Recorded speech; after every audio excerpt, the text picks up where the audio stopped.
जय हिंद दोस्तों। ये general studies core concept YouTube channel है और आप देख रहे हैं वर्ल्ड मैप की क्लासेस। पिछली क्लास में हम लोगों ने डिस्कस कर लिया था एशिया का ओवरव्यू, यानी कि एशिया के डिविजन्स के बारे में देख लिया था। एशिया में माउंटेन रेंजेस कौन कौन सी हैं उनके बारे में देख लिया था, और साथ ही साथ एक बेसिक इन्फॉर्मेशन एशिया के बारे में, उसकी जियोग्राफिकल लोकेशन के बारे में, यहाँ पे कौन कौन सी सभ्यताएं डेवलप हुई, इन सब के बारे में देखा था हम लोगों ने। ठीक है, इससे आगे की क्लासेस जो होंगी, अब से हम लोग एशिया के हर एक रीजन को थोड़ा डिटेल में पढ़ेंगे। जैसे कि हम लोगों ने पिछली क्लास में ही देखा था कि टोटल 7 मेजर क्लासिफिकेशन हमने किए थे एशिया के, और उन्हीं क्लासिफिकेशन को हम लोग आगे एक एक करके डिटेल में पढ़ेंगे। ठीक, तो आज का जो हमारा टॉपिक है दैट इज साउथ एशिया। तो आज साउथ एशिया के बारे में डिटेल में स्टडी करेंगे कि साउथ एशिया क्या है, यहाँ पे कौन कौन से ग्रुप हैं, कौन से रीजनल कोऑपरेशन ग्रुप बने, कब उनकी स्थापना हुई, और कैसे वो अलग अलग कंट्रीज कौन कौन सी हैं जो इस ग्रुप का पार्ट है। ठीक है, तो शुरू करते हैं हम लोग साउथ एशिया के बारे में। सबसे पहले हम लोग लोकेशन के बारे में सुनेंगे कि साउथ एशिया की जो लोकेशन है वो कहाँ पे है।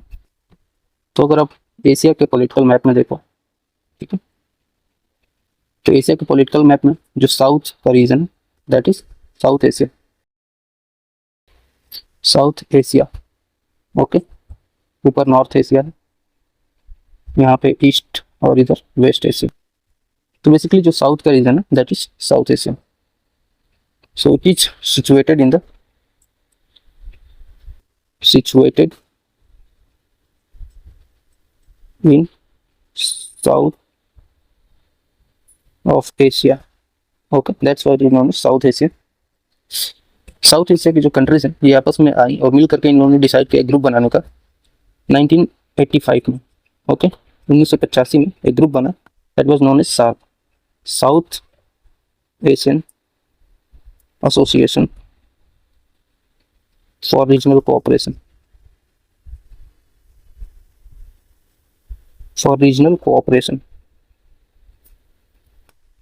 तो पर्पज क्या था इनका, कोऑपरेशन करने का, एक दूसरे के साथ मिल करके देश को आगे बढ़ाने का। ठीक है, जिसकी स्थापना 1985 में हुई थी और बांग्लादेश में हुई थी सार्क की स्थापना। ठीक है, फिलहाल में जो सार्क का हेडक्वार्टर है दैट इज इन नेपाल, काठमांडू।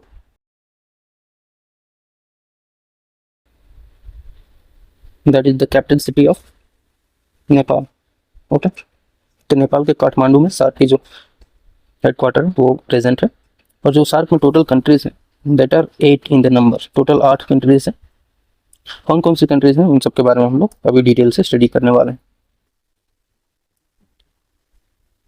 जो सबसे पहली कंट्री है दैट इज मालदीव। ठीक है, अभी हम लोग एक सीक्वेंस में स्टडी करेंगे, यानी कि from bottom to the top, ताकि जब भी आप रिवाइज करना चाहें या फिर रिमेंबर करना चाहें कंट्रीज को, तो कोई भी कंट्री आप भूले नहीं। यदि आप सीक्वेंस में याद किए रहेंगे और उस चीज़ का मैप अगर आपके ब्रेन में बना होगा, तो आप उस समय जब रिकॉल करेंगे कंट्रीज को तो भूलेंगे नहीं। ठीक है, तो सबसे पहले जो सबसे सदर्न मोस्ट कंट्री है दैट इज मालदीव। मालदीव से थोड़ा सा ऊपर जब हम बढ़ेंगे then we will find Sri Lanka. Sri Lanka से थोड़ा ऊपर बढ़िए तो आपको मिलेगा इंडिया। इंडिया से थोड़ा सा वेस्टर्न पार्ट में जाइए तो आपको मिलेगा पाकिस्तान, और थोड़ा सा और वेस्ट जाएंगे तो आप पाएंगे अफगानिस्तान को। तो ये एक फ्लो हमने देखा, सबसे साउथ में मालदीव, मालदीव से श्रीलंका, श्रीलंका से इंडिया, इंडिया से पाकिस्तान, पाकिस्तान से अफगानिस्तान, और फिर अब हम लोग अफगानिस्तान से ईस्ट की तरफ मूव करेंगे। ठीक है, और हमें मिलेगा नेपाल। नेपाल से थोड़ा और ईस्ट जाएंगे तो वी विल फाउंड भूटान। अब भूटान से थोड़ा सा साउथ में जाइए तो आपको मिलेगा बांग्लादेश। तो एक सीक्वेंस बन गया, मालदीव, श्रीलंका, इंडिया, पाकिस्तान, अफगानिस्तान, नेपाल, भूटान एंड बांग्लादेश। ठीक है, तो एक सीक्वेंस, इसी सीक्वेंस को हम लोग कंटिन्यू करते हैं। इसी सीक्वेंस में हम लोग याद रखेंगे चीज़ों को, कौन कौन सी कंट्रीज हैं एक बार और नोट कर लेते हैं। So Maldives, then Sri Lanka, after that India, west to that is Pakistan, थोड़ा सा और वेस्ट में जाएंगे पाएंगे अफगानिस्तान, अफगानिस्तान, देन अब अफगानिस्तान से हम लोग ईस्ट की तरफ मूव करेंगे नेपाल, देन नेपाल से और ईस्ट जाएंगे तो भूटान, और भूटान के बाद फिर बांग्लादेश। ठीक है, इसमें से दो बातें आपको जो याद रखनी है दैट इज बांग्लादेश में सार्क की स्थापना हुई थी और नेपाल में काठमांडू में इसका हेडक्वार्टर है, ठीक है। तो आई होप यहाँ तक क्लियर होगी सारी बातें कि सार्क की स्थापना कब हुई थी, क्यों हुई थी, रीजनल कोऑपरेशन करने के लिए हुई थी। रीजनल कोऑपरेशन का मतलब है जैसे अभी इंडिया सपोज कीजिए कि अपना नाविक सिस्टम बना रहा है, सैटेलाइट सिस्टम, जिससे कि वो जीपीएस अगर नहीं है, हमें जीपीएस क्योंकि अमेरिका की प्रणाली है, अमेरिका ने इसे डेवलप किया, तो हर जगह पे आपको ऐसी उम्मीद नहीं रखनी चाहिए कि पूरा का पूरा सपोर्ट जीपीएस का मिल ही जाएगा, पूरे एक्सेस और डाटा आपको मिल ही जाएंगे अमेरिका से, ठीक है। तो ऐसी स्थिति में इन परिस्थितियों से बाहर निकलने के लिए इंडिया ने अपना नाविक सिस्टम डेवलप किया हुआ। तो यदि इंडिया चाहे तो अपने जो भी पड़ोसी देश हैं जैसे पाकिस्तान है, अफगानिस्तान है, या फिर नेपाल, भूटान, बांग्लादेश, श्रीलंका, इन सभी को अपने नाविक सिस्टम की मदद दे सकता है, एक्सेस दे सकता है, ताकि उन्हें भी जब अपने देश में कोई रिसर्च का काम करना हो, या फिर कोई और साइंटिफिक डेवलपमेंट करना हो, या फिर कोई इंफ्रास्ट्रक्चरल प्रोजेक्ट पे काम करना हो, तो they can get the help of नाविक नेविगेशन सिस्टम। ओके, तो ये होता है रीजनल कोऑपरेशन। ओके, तो आगे बढ़ते हैं और समझते हैं अब सबसे पहली कंट्री दैट इज मालदीव। तो मालदीव की लोकेशन जैसा कि हम लोगों ने देखा, इंडियन ओशियन में अगर आप साउथ वेस्ट की तरफ जाएंगे तो आपको ये दिखेगा जब that is Maldives. Just Sri Lanka से थोड़ा सा और साउथ वेस्ट में देखेंगे तो आपको मिल जाएगा मालदीव। और मालदीव की राजधानी जो है वो है माले, ठीक है, दैट इज माले।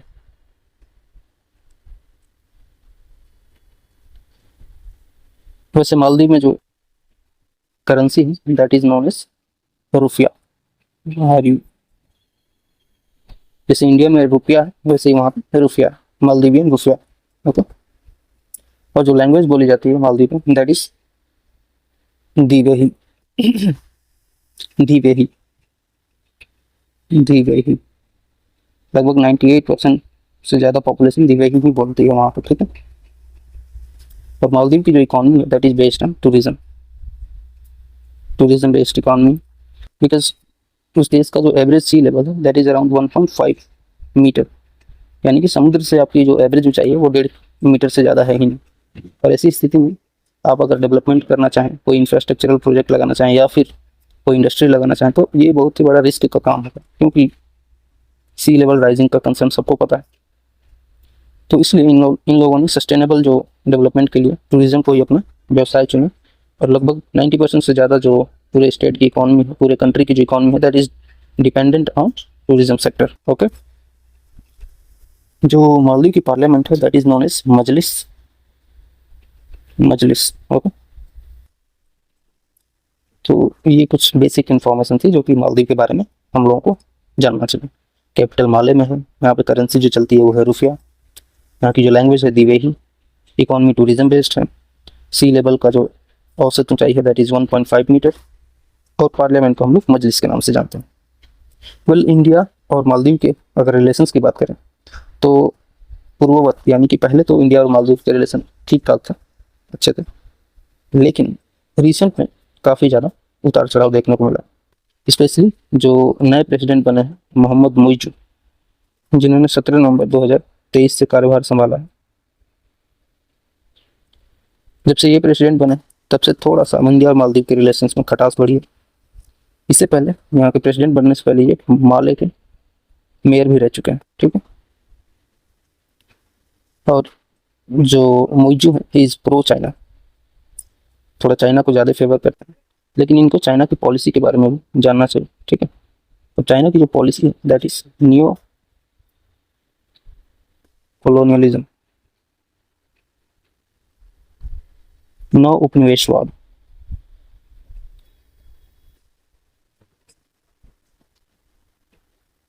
नव उपनिवेशवाद ये कौन सी पॉलिसी है, इसको थोड़ा सा समझिए आप। सो चाइना, इससे पहले हम लोग को उपनिवेशवाद समझना चाहिए। कॉलोनियलिज्म क्या होता है? तो बेसिकली जो कॉलोनियलिज्म है इसमें कोई एक बड़ी कंट्री वो कैप्चर करती है एक छोटी कंट्री को, ठीक है, और यहाँ से रिसोर्स का एलोकेशन करती है, रिसोर्स को एक्सप्लॉइट करती है, ठीक है। ये कॉलोनियलिज्म का लिटरल मीनिंग। कोई भी कंट्री, बड़ी कंट्री किसी दूसरे छोटे देशों पे अटैक करेगी, वहाँ के जो संसाधन है, रिसोर्सेस हैं, उनको एक्सप्लॉइट करेगी और अपनी इस कंट्री को डेवलप करेगी, ठीक है। This is the literal meaning of colonialism. New colonialism भी वही चीज़ है, लेकिन इसमें पहले ट्रैप बिछाया जाता है, ठीक है, ताकि जो नेक्स्ट कंट्री है वो आपकी बातों को मानने के लिए तैयार हो जाए, अपने रिसोर्सेज को खुद ही आपको देने के लिए तैयार हो जाए। और ये कैसे होगा? तो ये होता है डेब्ट ट्रैप से। डेब्ट ट्रैप, तो चाइना क्या करता है, जितने भी स्मॉल कंट्रीज हैं, ठीक है, उन सबको ज़्यादा से ज़्यादा लोन प्रोवाइड करता है, ठीक है, और ह्यूज अमाउंट ऑफ लोन देगा, छोटा मोटा लोन नहीं देगा, huge amount of loan. Okay, और पर्पज उसका यही है कि एक बार ये हमारे लोन के कर्जे के तले दब जाए, उसके बाद इनसे जो भी रिसोर्सेज हमें चाहिए, so he can ask after that उसी देश में, उसके बाद उसी देश में इंफ्रास्ट्रक्चरल प्रोजेक्ट हों या फिर कोई भी अन्य प्रोजेक्ट हो, उन सब में चूंकि कर्जा ज़्यादा ले रखा है, तो चाइना बोलता है कि हम ही यहाँ पर डेवलप करेंगे, आपको जो भी प्रोजेक्ट्स हैं वो हमें ही असाइन करने चाहिए, ठीक है। तो ये होता है, यह है चाइना की न्यू कॉलोनियलिज्म, जिसके थ्रू वो छोटे छोटे देशों पर कब्जा करता है। हालांकि मोहम्मद मुइज़ू जो कि रिसेंट में अभी प्रेसिडेंट बने, ये चाइना के इतने फेवर में कि इनकी गवर्नमेंट बनते ही वहाँ पर इंडियन मिलिट्री आउट की कैंपेन स्टार्ट हो गया।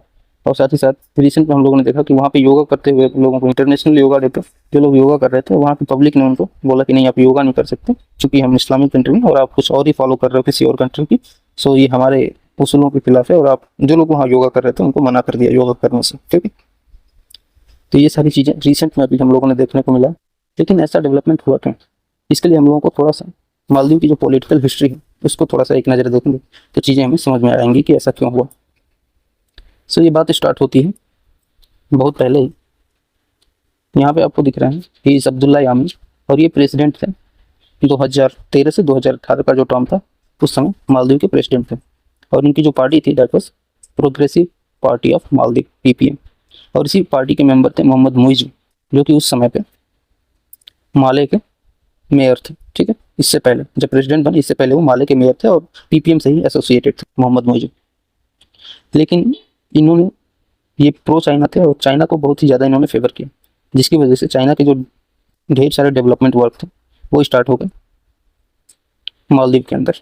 लेकिन इसमें ये बात ही भूल गए कि एक लिमिट से बाहर नहीं जाना है, और कई सारे करप्शन के चार्जेस इन पे लगे, इलीगल प्रोजेक्ट डिस्ट्रीब्यूशन भी लगा कि आप चाइना के कई सारे प्रोजेक्ट हैं जो कि इलीगल हैं, उनको आपने असाइन कर दिया है चाइना को। और इन सभी चार्जेस को देखते हुए सुप्रीम कोर्ट ऑफ मालदीव ने इनको 11 साल की जेल दे दी। जो केसेस इनके ऊपर जो लगे थे वो मनी लॉन्ड्रिंग के थे और करप्शन के थे, और इलीगल प्रोजेक्ट डिस्ट्रीब्यूशन था, फंडिंग था चाइना पे, ठीक है। अब जब इतना कांड हुआ तो चाइना को चिंता हुई। चाइना को चिंता ये हुई कि अगर अब्दुल्ला यामीन जाएंगे तो नेक्स्ट कौन होगा, क्योंकि चाइना को अपने प्रोजेक्ट डेवलपमेंट से मतलब है, उन्हें किसी भी प्रेसिडेंट से मतलब नहीं है। तो चाइना ने फिर देखा जो दूसरा नेक्स्ट पर्सन था, that was Mohamed Muizzu, who is in favour with, because ये इन्हीं की पार्टी में थे, both are in same party earlier. तो चाइना को मोहम्मद मुइज़ू की अपनी नज़र देखी कि ये हमारा नेक्स्ट बंदा हो सकता है जो कि हमारे कामों को आसान करेगा मालदीव में। लेकिन 2018 में जैसे ही अब्दुल्ला यामीन प्रेसिडेंट पद से हटते हैं तो नए प्रेसिडेंट बनते हैं मोहम्मद सोलेह। अब मोहम्मद सोलेह थोड़े प्रो इंडिया, यानी कि इंडिया को फेवर करते हैं। लेकिन ऐसा नहीं कि इंडिया को फेवर कर रहे हैं तो चाइना अपने डेवलपमेंट वर्क को रोक देगा, अपने प्रोजेक्ट को रोक देगा, ऐसा कुछ नहीं हुआ। और फिर जैसे ही 2023 में इलेक्शन हुए प्रेसिडेंट के और मोहम्मद मुइज़ू जीते, फिर चाइना अपने पुराने नक्शे कदम पे आ गया, और जैसे ही प्रेसिडेंट बने वैसे ही पहली मीटिंग आप देखोगे मोहम्मद मुइज़ू को फिक्स होती है चाइना के साथ। सो लाइक नवंबर 2023 में मोहम्मद मुइज़ू प्रेसिडेंट बनते हैं मालदीव के, और 8 से 12 जनवरी को वो तुरंत विजिट करने जाते हैं चाइना। जो उनकी फर्स्ट विजिट होती वो चाइना ही हो, और वहाँ पे लगभग 20 से ज़्यादा एग्रीमेंट्स साइन करते हैं चाइना के साथ। लेकिन ऐसा नहीं था कि इस बात की खबर इंडियन इंटेलिजेंस को नहीं थी। जैसे ये बात इंडियन इंटेलिजेंस को पता चली, उन लोगों ने पहले ही फिक्स कर दिया कुछ विजिट। अपने जो प्राइम मिनिस्टर ऑफ इंडिया है दैट इज नरेंद्र मोदी, इनकी विजिट हो गई लक्षद्वीप में। एक नॉर्मल विजिट थी, सिर्फ वो गए वहाँ पे कुछ फोटोशूट किए और उसे सोशल मीडिया पे अपलोड कर दिया। और ये इसलिए था ताकि हमारा जो एक छोटा सा नेबरिंग कंट्री है उसको एक छोटा सा सबक मिल जाए कि भाई देखो, सिर्फ चाइना के साथ खेलने से, चाइना के साथ आगे बढ़ने से ऐसा नहीं है कि तुम इंडिया जैसे बड़े कंट्री को इग्नोर कर सकते हो। हम कई जगहों पे मालदीव के साथ खड़े रहे, जब कोरोना का टाइम था उस समय भी, कोई इकोनॉमिक क्राइसिस थी उस समय भी, और उसके साथ ही साथ हमने वहाँ पे अपने पेट्रोलिंग वेसल्स उसे दिए, हमने उसे इक्विपमेंट्स दिए, हमने उसे एयरक्राफ्ट कैरियर्स दिए, सिर्फ इसलिए ताकि वो मालदीव अपने जो स्पेशल इकोनॉमिक जोन है उसकी सुरक्षा कर सके। लेकिन जब बात आती है कि आप किसी और पड़ोसी से अपने पर्सनल बेनिफिट्स के लिए इंडिया को इग्नोर करते हैं, तो उस केसेस में हम बिल्कुल चुप नहीं रहेंगे। और फिर मोदी जी ने वही किया, ही जस्ट विजिटेड ऑन 2 जनवरी। आप देखोगे ये 6 जनवरी की न्यूज़ है, यानी कि मोइजू के विजिट से पहले ही मोदी जी ने विजिट कर दिया अपने जो लक्षद्वीप आइलैंड्स हैं उनका। और सिर्फ इसीलिए विजिट किया था ताकि मोइजू को एक बात समझ में आए कि उनकी जो डिपेंडेंसी है टूरिज्म के सेक्टर में इंडिया के ऊपर, वो भूले नहीं इस बात को, ठीक है। और अब देखोगे कि कैसे अचानक से एक बूम आता है, लोग लक्षद्वीप के बारे में सर्च आउट करने लगते हैं, जितने भी सोशल मीडिया इन्फ्लुएंसर्स हैं या फिर जितने भी इंडिया के बड़े ओहदे वाले लोग हैं, they all tweeted about this. और जब ये ट्वीट्स पे ट्वीट्स हुए तो फिर ऑफ कोर्स मालदीव में मिर्ची तो लगनी ही थी, तो मालदीव के कुछ जो इमेच्योर पॉलिटिकल लीडर्स है दे रिएक्टेड ऑन दिस। और जैसे ही उन लोगों ने रिएक्शन दिया, फिर ये बात इंटरनेशनली वायरल हो गई और सबका ध्यान फिर लक्षद्वीप के ऊपर आ गया। तो रिसेंट में भी कई डेवलपमेंट वर्क्स अंडमान निकोबार और उसके साथ साथ लक्षद्वीप आइलैंड्स को लेकर के स्टार्ट होने वाले हैं, क्योंकि जो कोस्टल ब्यूटी है that is enough in India and present in India, we don't need to go in any other country. क्योंकि हम जब कभी दूसरे देश में जाते हैं सिर्फ कोस्टल ब्यूटी को एंजॉय करने के लिए, तो इकोनॉमिक जो हमारा फॉरेन रिजर्व दैट डिप्लीट, उसको अगर बचाना है तो सबसे अच्छा है कि हम अपना खुद का डेवलपमेंट करें। तो रिसेंट में भी टाटा, इन्फोसिस, विप्रो, जितनी भी कंपनीज हैं बड़े बड़े इंफ्रास्ट्रक्चरल कंपनी में, they are planning to make some infrastructural development in Lakshadweep, Andaman Nicobar and other island places in India. तो मालदीव के बाद हम लोग बढ़ते हैं अपनी नेक्स्ट कंट्री पे, दैट इज श्रीलंका। सो श्रीलंका जो कि इंडिया से एंशियंट टाइम से कनेक्टेड है, हम लोग जो हमारे एपिक्स हैं रामायण और महाभारत, उसमें इसका डिस्क्रिप्शन मिलता है कि यहाँ का जो राजा था रावण, उसने सीता का अपहरण किया था, तो वहाँ से एक कनेक्शन मिलता है हम लोगों को। बाकी अगर हम मिडेवल इंडिया में आएंगे तो हमें फिर से कनेक्शन मिलता है चोल राजाओं का, कैसे इनके संबंध थे श्रीलंका के जो राजा थे उन सबसे, ठीक है। और एंशियंट टाइम में इसको सिलोन कहा जाता था इस श्रीलंका का। और हमें ये भी देखने को मिलता है कि अशोक के समय में इंडिया से कई सारे बुद्धिस्ट मॉन्क ट्रैवल करते हैं, जिसमें कि अशोक के बेटे और बेटी दोनों जाते हैं इंडिया से बौद्ध धर्म का प्रचार करने के लिए श्रीलंका, ठीक है। श्रीलंका की राजधानी पहले कोलंबो थी, रिसेंट में इसकी राजधानी को चेंज करके श्री जयवर्धनपुरम कर दिया गया है, ठीक है। तो अभी इसकी जो नई कैपिटल है दैट इज श्री जयवर्धनपुरम।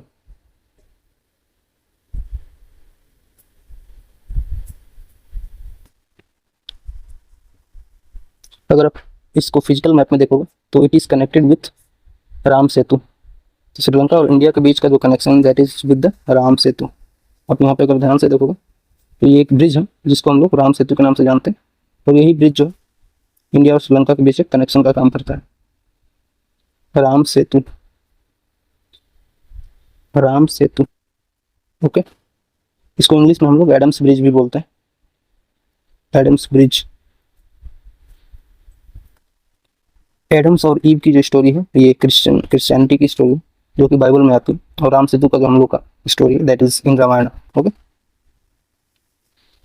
अगर आप थोड़ा ध्यान से देखोगे तो यू विल फाइंड कि इंडिया का जो रामेश्वरम आइलैंड है और श्रीलंका का मन्नार आइलैंड है। तो एक तरफ है रामेश्वरम आइलैंड, रामेश्वरम आइलैंड, और दूसरी तरफ है मन्नार आइलैंड। ये दोनों आइलैंड को जोड़ने का काम कर रहा है Ram Setu, okay. Mannar island part है श्रीलंका का और रामेश्वरम आइलैंड पार्ट है इंडिया का। ये वही रामेश्वरम आइलैंड है जो कि इंडिया के 4 तीर्थों में से एक तीर्थ भी है। तो अगर आप इंडियन मैप पे देखोगे तो आपको मिलेगा कि जो पहला तीर्थ है दैट इज द्वारकाधीश, जो कि द्वारका में गुजरात में प्रेजेंट है। सेकेंड जो तीर्थ है दैट इज बद्रीनाथ, वो उत्तराखंड में प्रेजेंट है। Third is present in Orissa that is Jagannath Puri, and fourth is Rameswaram. तो ये भी हिंदू धर्म के जो 4 तीर्थ हैं उसमें से एक प्रमुख तीर्थ है रामेश्वरम। और ये वही रामेश्वरम है जहाँ पे हमारे बहुत ही विख्यात साइंटिस्ट एपीजे अब्दुल कलाम का जन्म हुआ था। इनका घर अभी भी रामेश्वरम है। You can visit Abdul Kalam house in Rameswaram, house of Kalam करके वहाँ पे बना हुआ है, ठीक है। Now will see Sri Lanka in little detail, okay. This is political map of Sri Lanka, political map, and this is physical map, map of Sri Lanka, okay. अगर आप ध्यान से देखोगे दोनों मैप में, so you will find the uppermost part is little separated। चाहे physical map में देखो या फिर पॉलिटिकल मैप में देखो, दोनों जगह आपको जो नॉर्दर्न मोस्ट पार्ट है ये थोड़ा सा कटा हुआ दिखेगा पूरे श्रीलंका का। इस वाले पार्ट को हम लोग बोलते हैं जाफना, जाफना। ओके, और जाफना का जो नॉर्दर्न मोस्ट पॉइंट है that is known as Point Pedro. तो जाफना का जो नॉर्दर्न मोस्ट पॉइंट है यहाँ पे आपको जो दिख रहा है this is known as Point Pedro.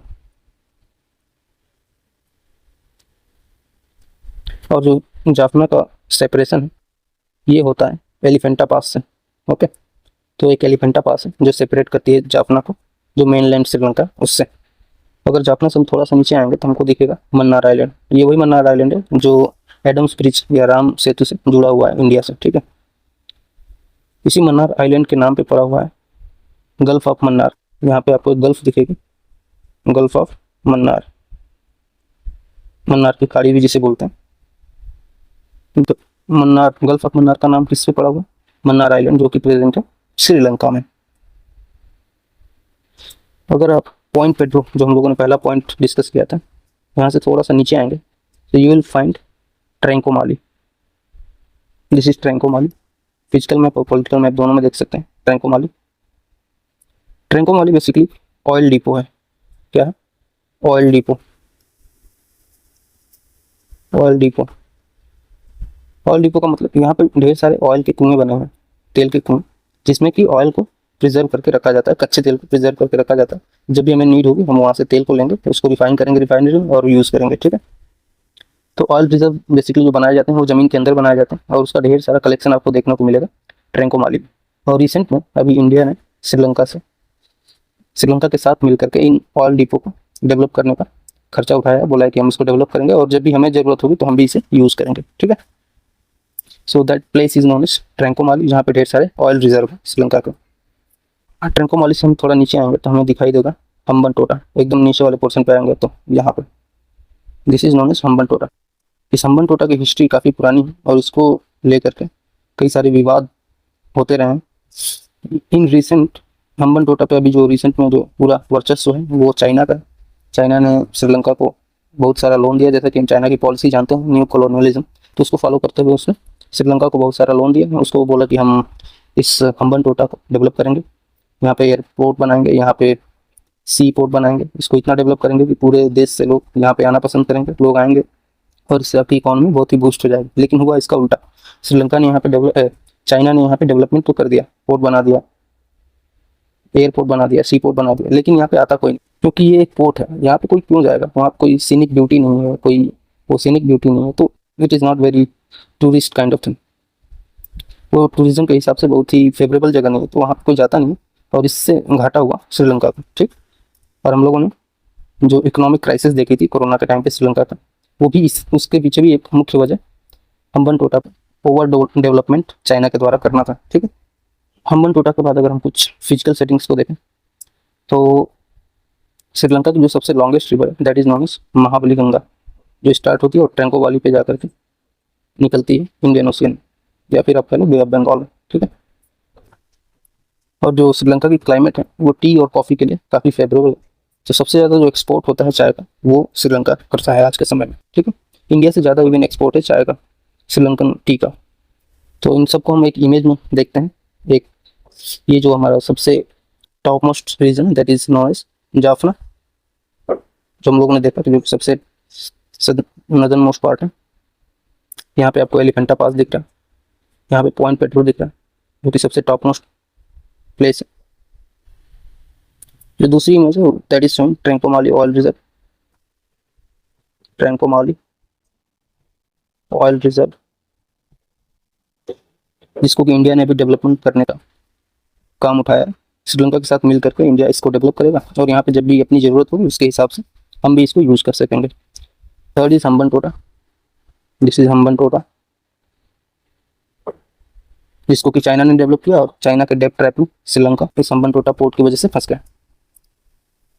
The fourth and fifth is Mahaweli Ganga. ये महाबली गंगा है जो कि श्रीलंका की सबसे लंबी नदी, और श्रीलंका अपने चाय उत्पादन के लिए पूरे विश्व में जाना जाता है। ठीक है, टी एक्सपोर्ट। तो ये एक बेसिक ओवरव्यू था। तो फिजिकल और पॉलिटिकल सेटिंग के बाद अब थोड़ा हम लोग इंडिया और श्रीलंका के रिलेशंस को समझते हैं। इंडिया और श्रीलंका का रिलेशन कैसा है, पास्ट में कौन कौन सी ऐसी घटनाएं हुई जो काफ़ी इंपॉर्टेंट जिसे हमें जानना चाहिए। सो ये बात है वर्ल्ड वॉर सेकेंड के एंड की। जब वर्ल्ड वॉर सेकेंड खत्म हुआ उस समय पूरा दुनिया दो गुटों में बट गया था, ठीक है। एक तरफ था अमेरिका जिसने जापान पे बॉम्ब गिराया, एटम बम, और एक तरफ था यूएसएसआर जिसने कि जर्मनी को हरा दिया। और उसके बाद पूरा वर्ल्ड दो पार्ट में बट गया। एक तरफ थे फर्स्ट वर्ल्ड नेशन और दूसरी तरफ था सेकेंड वर्ल्ड नेशन।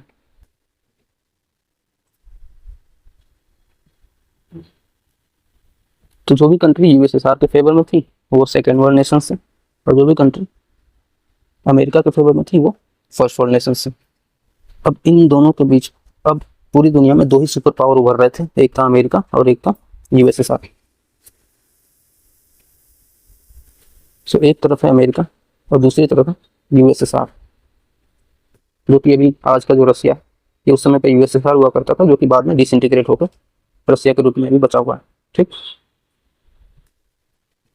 यही दोनों सुपर पावर्स थे और इन्हीं को अलग अलग कंट्रीज फेवर कर रही थी। लेकिन इसी के साथ ही जैसे ही वर्ल्ड वॉर सेकेंड खत्म होता है उसके बाद कोल्ड वॉर की शुरुआत होती है। कोल्ड वॉर मतलब कि कोई भी दो देश आपस में एक दूसरे पर अटैक नहीं करेंगे, लेकिन उनके फेवर में अलग अलग कंट्रीज एक दूसरे के ऊपर अटैक करती रहेंगी, ठीक है। तो this is meaning of cold war. Cold war में दो देश आपस में एक दूसरे से नहीं लड़ते हैं बल्कि इनडायरेक्टली एक दूसरे से लड़ते रहते हैं। अब थोड़ा सा हम लोग अगर जियोग्राफिकल लोकेशंस को देखें तो ये है आर्कटिक सर्कल, ओके। और आर्कटिक सर्कल के ऊपर का जो रीजन है ये ठंडी में पूरा बर्फ बन जाता है, ठीक है, पूरा फ्रीज हो जाएगा और इसके नीचे का वाटर फॉर्म में रहेगा। तो रसिया के लिए सबसे जो इम्पोर्टेंट प्रॉब्लम थी वो थी ठंडी के दिनों में अमेरिका से अटैक को लेकर के या अमेरिका के ऊपर लड़ाई करने को लेकर, क्योंकि अगर ठंडी होगी पूरा बर्फ जमेगा तो रसिया के ऊपर कोई दूसरा विकल्प ही नहीं है कि वो अमेरिका से अपनी लड़ाई को जारी रख सके, क्योंकि ऊपर का पूरा पार्ट जो है वो बर्फ से जम चुका होगा और वहां पे आप नेविगेशन नहीं कर सकते। तो रसिया के लिए जो दूसरा ऑप्शन था वो था पैसिफिक ओशन से होते हुए साउथ चाइना सी में जाइए और साउथ चाइना सी से गल्फ ऑफ मलक्का से होते हुए निकलिए इंडियन ओशन में, और फिर इंडियन ओशन से होते हुए आप अटलांटिक आइए और अटलांटिक से आकर के अटैक कीजिए अमेरिका के ऊपर, ठीक है। ये तब की सिचुएशन है जब इन दोनों के बीच में अगर ठंडी में वार की कंडीशंस आई तो क्या करना होगा। तो यही एक रास्ता था, सेकेंड ऑप्शन था रसिया के पास। लेकिन अमेरिका ने एक नया कार्यक्रम शुरू कर दिया। उसने सोचा कि अगर मैं श्रीलंका में ही अपना कोई एक हब बना लूँ या फिर मैं एक रडार स्टेशन सेट कर लूँ, ताकि अगर रसिया जो कि इस रास्ते से आ रहा है तो मुझे पहले ही पता चल जाएगा और फिर मैं रेडी रहूँगा, प्रिपेयर हो जाऊँगा वार के लिए, ठीक है। तो अमेरिका ने अप्रोच किया श्रीलंका को, यूएसए ने अप्रोच किया श्रीलंका को और बोला कि मुझे एक रडार स्टेशन लगाना है, एक रडार स्टेशन लगाना है। कहाँ पर? तो हम्बनटोटा डिसाइड हुआ जगह, हम्बनटोटा। और हम श्रीलंका रेडी भी हो गया, उसने अलाउ भी कर दिया कि हाँ ठीक है आप लगा लो। ऐसी स्थिति में रसिया के सामने एक चैलेंज आया और रसिया ने फिर इंडिया से हेल्प मांगी। इंडिया से पूछा कि क्या आप मेरी हेल्प कर सकते हो। और उसी समय जो ये टाइम था, इसी समय श्रीलंका और इंडिया के बीच में एक कन्फ्लिक्ट चल रहा था, that was related to Indian Tamil, Sri Lankan Tamil, LTT, जिसका जो कमांडर था एलटीटी का वो था Prabhakaran. So he was commander of LTT और एलटीटी के मदद से वहां पे विद्रोह शुरू हुआ, राइट्स भरते, और फिर ये रडार का जो कार्यक्रम था ये कैंसिल आउट हो गया, क्योंकि अगर देश आसान थे तो वहां पे आप डेवलपमेंट नहीं कर सकते, ठीक है। लेकिन फिर यही कारण बनता है हमारे जो पूर्व प्रधानमंत्री थे राजीव गांधी, उनकी डेथ का। दिस एलटीटी जिसका फुल फॉर्म है लिबरेशन टाइगर्स ऑफ तमिलेलम। तो ये क्या स्टोरी है, इसको थोड़ा सा हम लोग डिटेल से समझते हैं। तो अगर आप एलटीटी के बनने का फॉर्मेशन का बैकग्राउंड अगर जानना चाहते हो तो इसके लिए हम लोग को सबसे पहले जब श्रीलंका आज़ाद हुआ था उस समय जाना पड़ेगा। तो श्रीलंका की आज़ादी हुई थी हमारी आज़ादी के जस्ट एक साल बाद, यानी कि 1948 में श्रीलंका गॉट इंडिपेंडेंट। ठीक है भाई, 1948 में श्रीलंका आज़ाद हो गया। किससे आज़ाद हुआ? तो ब्रिटिशर्स, जैसे कि इंडिया पे ब्रिटिशर्स का राज था वैसे ही श्रीलंका पे भी उन्हीं का राज था, ठीक है। लेकिन आज़ादी के बाद वहाँ पे कुछ कॉन्फ्लिक्ट्स और राइट्स शुरू हो गए। वैसा इसलिए हुआ क्योंकि जब ब्रिटिशर्स वहाँ पे रहते थे तो वो इंडिया से कुछ टी प्लांटेशन वर्कर्स को लेकर के गए हुए थे श्रीलंका, ठीक। तो ये जो ट्री प्लांटेशन वर्कर्स हैं ये वहाँ पे चाय उगाते थे और उसके साथ ही साथ उसको प्रोसेस करते थे, क्योंकि अंग्रेजों को चाय बहुत पसंद थी। तो ये तमिलियंस थे, ठीक है, ये तमिल पीपल थे। और ये कहाँ से गए थे? तो इंडिया का जो तमिलनाडु है तो वहाँ से इनको माइग्रेट कराया गया था, इनको वहाँ से ब्रिटिशर्स के द्वारा ले जाया गया था श्रीलंका। और ये श्रीलंका का जो ऊपर वाला पार्ट है जाफना, जो भी हम लोगों ने पहले पढ़ा, ये उसी रीजन में बेसिकली लोकेटेड थे और यहाँ पे चाय की खेती किया करते थे। लेकिन जब देश आज़ाद हुआ तो जो वहाँ की ओरिजिनल पीपल थे श्रीलंका के, that was known as Sinhalese. Sinhalese, तो सिंहलीज और तमिलियंस के बीच में आइडियोलॉजिकल और कल्चरल डिफरेंसेस शुरू हो गए, क्योंकि दोनों का ओरिजिन अलग अलग था। सिंहलीज श्रीलंका के मूल निवासी थे और तमिलियंस इंडिया से माइग्रेट होकर के गए थे टी की प्लांटेशन के लिए। इंडियंस जो थे उनका रिलीजन और कल्चर हिंदुइज्म का बेसिकली था, और सिंहलीज जो थे वो प्रॉपर बुद्धिज्म को फॉलो करते थे। तो इन दोनों के बीच में कल्चरल कॉन्फ्लिक्ट्स शुरू हो गए थे।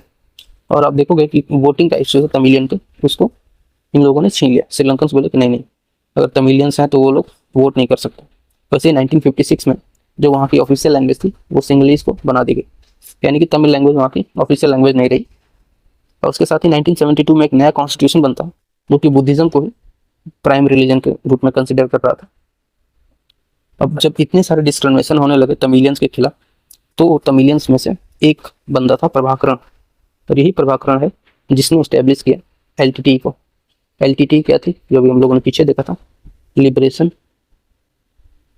Tigers of Tamil Eelam. Okay, तो यहाँ से इस तरह से शुरुआत होती है लिट्टे की। अब इंडिया और लिट्टे का क्या रिलेशन है, इसको थोड़ा सा समझते हैं और कैसे ये जुड़ा हुआ है राजीव गांधी की एसेसिनेशन से।